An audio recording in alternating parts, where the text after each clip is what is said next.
Hi everyone, this is Penny from Silver Sun Astrology. Thank you so much for joining me here today. We have a compatibility video about Taurus and Capricorn, but my unique spin on this is that we're catering it towards moon signs. You can use this for every other planet and every other prominent angle in you and your partner's chart as well. So for example, if you have Mars in Taurus and they have Venus in Capricorn, you can even kind of apply this. Of course, I've made compatibility videos for each of the Venus signs as well, but there's an infinite number of ways you can use these videos, and I hope that you will, because honestly, you can learn a lot, and every part of your chart is important for compatibility. But emotions are the most important aspect of a relationship and of honoring your partner and making sure that they are happy, fulfilled, and feel safe. And same for you, making sure that you feel happy, fulfilled, and safe. So Moon in Taurus with Moon in Capricorn, what is their relationship going to be like? I have notes so I can remember everything that I want to bring up here in this video. So in the description, I have my Pinterest linked where I've made multiple graphics for each moon sign. And one of them is where I rated the emotional pacing or emotional speed of each moon sign. And you'll see that I rated Moon in Taurus as being slow and steady. Moon in Capricorn is slow, perhaps even slower than Moon in Taurus, but their pace is not consistent. Their speed might fluctuate emotionally. You know, the pace they're moving in a relationship, the pace in which they process emotions, stuff might get held back for a long time and then all of a sudden start to build up really quickly. So there's a lot of fluctuation in the pace of Moon in Capricorn, whereas Moon in Taurus is much more consistent, much more steady, and therefore we'll see much more simple and relaxed as well. For the most part, you know, I know there's definitely some exceptions. Trust me, I know plenty of lunar Tauruses in my life. So neither tends to be very expressive emotionally. They both hold back a lot. They keep their cool, and they might seem kind of coy, especially in the beginning stages of a relationship. It can be hard to know what either one of them is really feeling.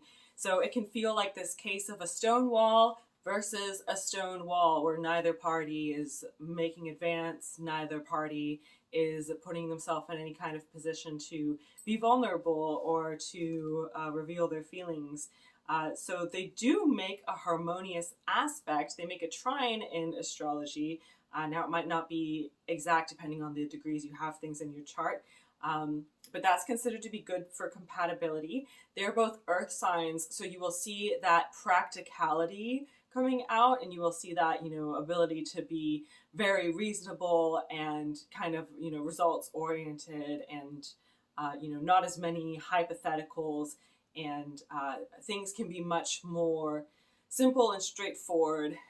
If anyone complicates things more than the other, it's probably going to be Moon in Capricorn, because Capricorn does have a water side to it. A lot of people think Capricorn is the mountain goat, which, you know, I love mountain goats. I love using them as a symbol for Capricorn.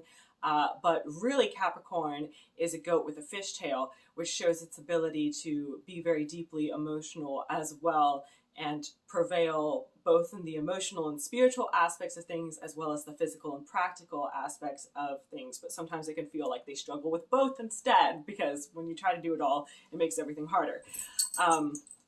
Okay, but Taurus is the fixed earth sign, whereas Capricorn is the cardinal earth sign. So where you'll see some differences there is that Taurus really needs to feel valued, and they have a high standard of what they consider to be respect. So they might be especially prone to feeling disrespected, especially by a cardinal person's standards, especially one ruled by Saturn, which is Capricorn, where they can be more bossy, more critical, more demanding, and like Capricorn energy can definitely come across as being rude, like 100%. There's probably not a single person in this room watching this video right now who hasn't felt, what's the Mean Girls term for it? Personally offended. No, it wasn't offended that they said Mean Girls. Why can't I remember? I've seen that movie so many times. Victimized by Capricorn, especially Moon in Capricorn. Raise your hand if you've been personally victimized by a Capricorn person. So yeah, we have that going on, and Yeah, Capricorn does have a desire for control over the situation. It might at times feel like they're being very pushy, very bossing, very authoritarian, and that can come across as being very offensive to Moon and Taurus. Um, Moon in Taurus also tends to be a little bit more optimistic, whereas Moon in Capricorn is pessimistic, and sometimes that pessimism can even result in things like depression. I think Moon in Capricorn people are very prone towards depression, unfortunately. I've seen a lot of Moon in Taurus people with depression as well. Coco, why are you whining? Do you want to leave? Sorry, my dog is whining. I'm trying to, I don't know if you can hear her or not. I'm not holding you prisoner. Okay, so, yeah, so, but where we see the difference is they might both be prone towards depression, but Taurus tends to assume that everything is okay, and sometimes will even pretend that it's okay when it's not, you know, just trying to minimize the drama, minimize the hardship on the situation, and might have a little bit more of a tendency towards avoiding problems, whereas Capricorn is more action-oriented and does want to be able to tackle the problems, but they can also, Capricorn can be oblivious as to what's actually going on with them on an emotional level. They can just kind of, you know, keep their head above water for a while and kind of ignore everything that's going on down the surface. But if they're aware of it, they need action. Like, and if they make you aware of it, their attitude is, you better act on this. Like, if I'm feeling some kind of way, you better try to do something to correct it. You know, I'm not saying that's wrong. I'm not saying that's right. It is what it is. That's the way they are. And of course, we can change with consciousness of our behavior. So Capricorn is more pessimistic and tends to assume that everything's not okay. So if Taurus is over there, like, being quiet, Capricorn can have anxiety. They can feel like maybe their partner's angry at them, that there's something wrong, there's something that they need to do. They feel like it's this call of action and they need to make something happen. And they may or may not find an appropriate way to act on that. Now, the good side of that is Moon in Capricorn is usually able to tell if there's something wrong with Moon in Taurus, even though Moon in Taurus isn't good at expressing that they have something going on and that there's something that they need to talk about. But the Moon in Taurus, like, also just, like, might not be willing to talk about it, might not be willing to deal with it, and might even consider the advice that Moon in Capricorn tries to give as being somewhat offensive. I'm going to get up and get some water. I think I can keep talking, though, because I have this mic I'm wearing. So, yeah, Taurus assumes everything's okay, tries to pretend it's okay, even if it's not. Capricorn assumes that everything's not okay, and you can see a little bit of clashing happening from there. Capricorn puts a lot of pressure on themselves and a lot of pressure on others, and will expect, like, high performance in a relationship. Like, there's always going to be more expectation with these Capricorn placements, whereas there's more of a feeling of contentment or being relaxed, potentially on the negative side of that, even being lazy, coming from the Moon and Taurus partner. So you have one partner who is relaxed and one partner who is, like, at least on an emotional level, because we're talking about moon signs specifically, it is more uptight. But yeah, Capricorn is not expressive, but they like having a partner who is expressive because this partner will help them feel more secure. So Capricorn being cardinal does see a certain need for actions and reactions. And when they see these lack of actions, that is my dog, I don't know if you can hear her, these lack of actions and lack of reactions, that can even be kind of unsettling for them at times.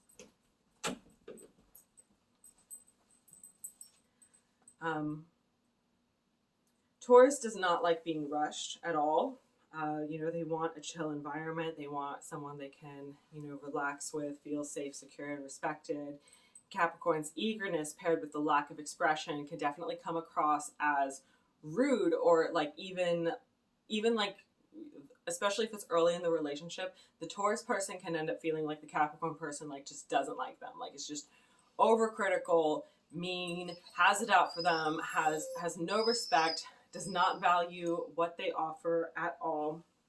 And on the other hand, Capricorn will feel like Taurus is being selfish, callous, or uncaring because Capricorn is used to everyone else being so much more emotionally expressive than they are. And for the sake of Capricorn feeling secure, like that's also something that they need. They need everyone else to put like their emotional cards out on the table before Capricorn does, so that then Capricorn can decide, what do I want to do with all of these emotional cards here on the table, and like which of my cards do I want to play? Like Capricorn never wants to be the first player here, and Taurus might be like, you know, perhaps seemingly too lazy, too selfish to play their cards, like they just won't put them down. And maybe from Taurus's perspective, since their expression of affections can be more subtle, they might feel like they already put themselves out there, like they already put their cards on the table, and they already tried to show their genuine interest, but it might have happened in a way that was too subtle for Capricorn to pick up on. And on the other end of that, Taurus is also very used to having partners who are, or not even just partners, but people in the world, be more emotionally expressive. So it can be unsettling to see like Moon and Capricorn's eternal poker face, and just like always like playing it cool, and you know that they both might assume that neither one really likes the other that much. Yeah, but Moon in Taurus does feel emotions very intensely, and you'll see from my Moon in Taurus video, I have two, but the first one I did, they feel like a lot of times very physical reactions, like physical pain. They feel emotions like in their body. They have a very strong reaction to whatever it is that they're feeling, even if they don't know how to express it.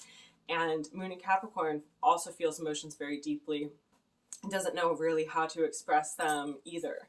And, you know, I can say this as a Moon in Capricorn person, you know, in case you didn't already know, yeah, that's my moon sign. Like, to some extent, something I hate to admit is that we do basically need empaths to cater to us. We need people who know what we're feeling, who can reach out to us and, you know, just connect with us. And we don't like it when people guess what we're feeling and they get it wrong. So yeah, we need someone who's like empathic and psychic. And I think Taurus needs that to some extent too. You know, Taurus placements, especially Moon and Taurus, can come across as being very shallow. So a lot of people are just going to judge them and just going to assume that they're looking for some kind of physical benefit, whether it's the physical connection and intimacy in the relationship, they're just using someone, or they might assume that it's the material aspect, you know, you're just using them for money. Like there's a lot of things with Taurus that can come across as suspicious to the average person.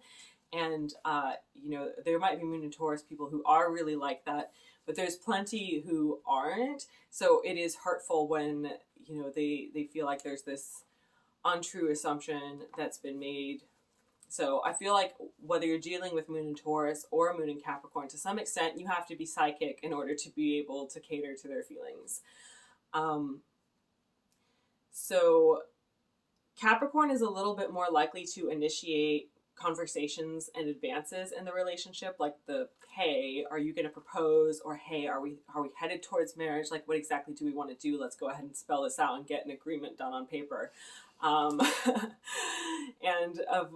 of course, if they do this in a pushy way, then it's gonna rub Taurus the wrong way, and it might not come naturally for them to try to figure out like a subtle or polite way, or, you know, the proper way of doing it, because Moon in Capricorn a lot of times can be kind of awkward. And can be kind of dry. You know, you'll see a lot of actresses and actors who have Moon in Capricorn. They're always playing the quirky, strange characters. And I feel like to some extent it's because we don't know any other way to be. Okay, so the relationship will be slow moving for sure. So you have to be able to sit with that. And it can become good and stable as long as both partners feel safe. So I've already explained a lot of the obstacles that might prevent the two of you from feeling safe with one another.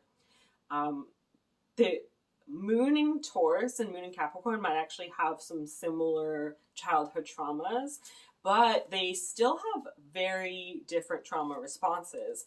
Moon in Taurus will typically try to endure something without complaining, basically for as long as they can. Whereas Capricorn will shut down socially but take practical action.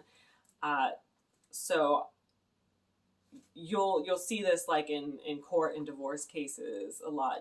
Capricorn's more likely to get everything on paper, get everything recorded. And Moon and Taurus people, no matter what they endured or what they experienced, unfortunately, they are less likely to actually have proof of that kind of thing. I feel like I might have just opened up a can of worms by mentioning that, because we know Johnny Depp has Moon in Capricorn. I'm not necessarily talking about anyone specific, though. Okay, moving on.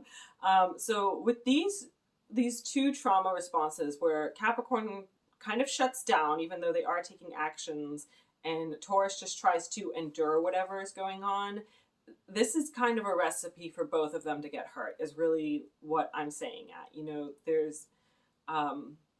There needs to be more healing action involved with this. And, Taurus, I don't know where you have your Chiron, but you do need to keep in mind that your type of healing, for the most part, is more physically oriented. So you might need to do something that's physically healing and physically nourishing for the body. Maybe even invite your Capricorn partner to do that with you, because they'll also benefit from it. And just try to make them feel more comfortable so that they're not shutting down so much anymore. And you guys might not always have, again, it depends on Mercury and other aspects. You might not always have conversations about what exactly is going on in the relationship, but you might more easily find, physical solutions to it, physical ways to comfort each other, physical ways to find healing. Yoga is a great physical way to find spiritual, emotional, and mental healing using the physical body as a vessel. So that's something to explore. There's, of course, also Reiki and Kundalini yoga. But yeah, we don't want anyone thinking that the other one is cruel, callous, or insensitive, because that's what a lot of people in the world will think of these earth-heavy placements. Earth is hard, Earth is tough, and it can come across as callous and having a lot of rough edges. So yeah, you might need something going on, some activity in life that smooths out those edges for the both of you, so you can have harmony in your relationship. So reading more of my notes just to make sure I didn't forget anything, with these types of trauma responses and the way both of them might shut down, Capricorn could end up thinking that Taurus does not genuinely care. They again might think that Taurus is just being materialistic about things, or just doesn't want to lose them as a partner, and is just kind of stuck in their ways and doesn't want the inconvenience of a breakup. And what's ironic is I think they can both envy how the other one seems to be unfazed, and they can both be really bitter about it. And that can really create a toxic habit of each person trying to get a reaction out of the other, potentially even trying to do things to hurt one another, basically to see what happens, when I poke you, do you even care? Do you even feel this? That kind of thing. And it's really very sad that both people are experiencing that, especially both people who have so many similarities. Since you have so many similarities, you're capable of understanding each other, but you need to bring that conscious awareness into it.